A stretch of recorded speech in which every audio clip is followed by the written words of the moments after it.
श्रीमद भागवत महापुराणाचे साकल्य निरूपण. दिवस 19. पंचमस्कंध. राजा भरताने सहस्त्रावधी वर्षे राज्य केले, सर्व तऱ्हेच्या सुखांचा उपभोग घेतला आणि तृप्त अंतःकरणाने वनाची वाट धरली. पण तिथेही माया प्रगट झाली. तिने मोहपाश हरिणाच्या रूपाने टाकला आणि भूतदयेच्या अधिष्ठानावर तो अडकला. भगवंतांची माया अशीच कठीण आहे. स्वतः श्रीकृष्णच गीतेत म्हणतात, मम माया दुरत्यया. माया पार करून जाणे दुस्सह आहे, म्हणून सतताभ्यासी असावे लागते. भरत मोहात अडकला आणि पाडसाचे चिंतन करीत असतानाच त्याचे प्राणोत्क्रमण झाले आणि हरिणाच्या रूपाने त्याचा पुनर्जन्म झाला.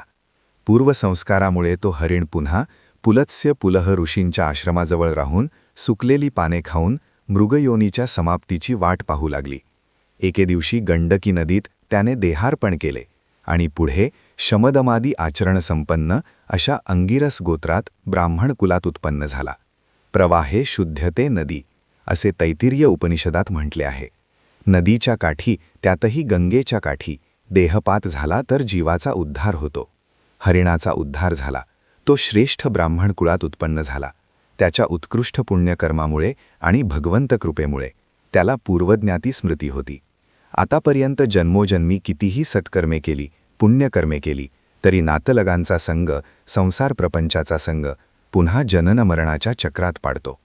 असे मनोमन लक्षात आल्यामुळे आता तो नित्यमुक्त, नित्यतृप्त, सतत भक्तिमग्न राहू लागला. लोकव्यवहार परांगमुक्तेमुळे लोक त्याला वेडा म्हणू लागले. व्यसनातही माणूस लोकलज्जा बाळगीत नाही. जनात मनात तो व्यसनी वेदाचारच करतो. दारू, सिगरेट, पान, तंबाखू ही व्यसनेच आहेत. व्यसनी माणूस कुणी काही म्हणाला तरी तो कशाचीच कुणाचीच तमा न बाळगता व्यसनात गर्क राहतो. शास्त्राने ग्रंथाभ्यसनम व्यसनम एतदवा हरिपादसेवनम असे सांगितले आहे. शास्त्र मानवाच्या कल्याणासाठी तयार झाले आहेत, पशुसाठी नाही. भरताने पूर्वस्मृतीनुसार हरिसेवनम व्यसनम पत्करून लोक वेडा म्हणतात, हेही त्याला कळत नसे. मद्यपीला कुठे कळते, आपण ज्यात पडलो ते खातेरे आहेत आणि आपण माणूस आहोत, त्याला दोन्हींचेही भान नसते. भरताला आपण भजनी लीन आहो आणि लोक आपल्याला वेडा म्हणत आहेत, या दोहोंचेही भान नव्हते. त्याला लोक जड भरत म्हणतात.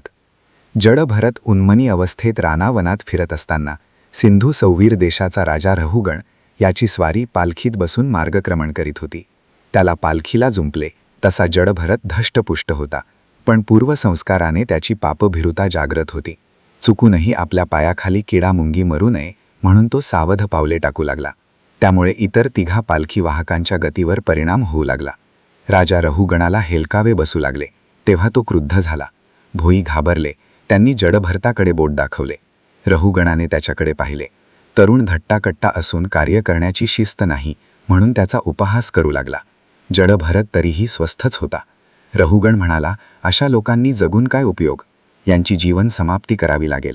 मग मात्र जडभरत म्हणाला, महाराज, आपण म्हणता ते खरेच आहे, पण प्रारब्धाच्या भोक्तृत्वाच्या जात्यात ज्याचे आधीच पीठ झाले आहे त्याचे आणखी काय कराल? ते कसे? रहुगण म्हणाला. जडभरत म्हणाला, मी वेडा, मी मूर्ख, मी उन्मत्त असे आपण म्हणालात. जो आधीच मूर्ख आहे तो चूकच करणार हे निश्चित आहे. चुकतो हे माहीत असताना चुकला म्हणून शिक्षा करणे हे दळलेले पीठ दळणे नव्हे काय? देहात्मबुद्धी आणि परमात्मज्ञान यातील भेद समजल्यामुळे जडभरत शांत होता. त्याचा शांत संयमी भाव आणि तत्वप्रणीत भाषा ऐकून रहुगण पालखीतून पायउतार होऊन अत्यंत विनम्र भावाने जडभरताला म्हणू लागला, हे ब्राह्मण श्रेष्ठा, या लोकात शरण जाण्यासाठी कोण योग्य आहे हे जाणून घेण्यासाठी मी ज्ञानावतारी श्री कपिल मुनींना भेटावयात जात होतो. आपण प्रगट केलेले तत्वज्ञान ऐकून माझी खात्री झाली आहे की कपिल मुनीच वेगळ्या रूपात माझी परीक्षा घेण्यास आले आहेत.